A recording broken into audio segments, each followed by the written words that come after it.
De nouveaux groupes douaniers africains. Alors que les populations africaines s'imposent à la présence des militaires blancs dans leur pays, les États-Unis et la France semblent bien avoir délégué la défense de leurs intérêts aux armées rwandaises et ougandaises.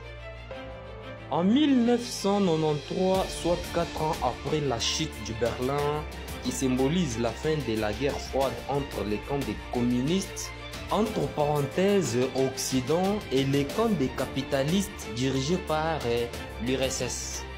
Un professeur d'université américain publie un article intitulé Les chocs des civilisations. Cet article deviendra un livre en 1996 sous le même titre. Dans cet ouvrage, son auteur Hinton soutient une thèse qui va influencer la pensée géopolitique des politiciens américains en particulier et des Occidentaux en général. Avec la fin de la guerre froide, le monde va se réorganiser non plus par idéologie, mais par civilisation.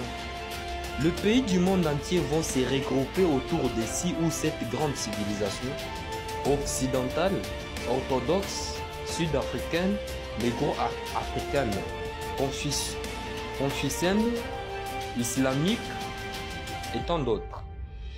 Chacune de ces civilisations a besoin d'un État phare qui sera son leader et qui saura et régler les conflits internes en cas de besoin. Les États-Unis sont l'État phare et leader incontesté de la civilisation occidentale. La Russie veut devenir le leader incontesté de la civilisation orthodoxe. C'est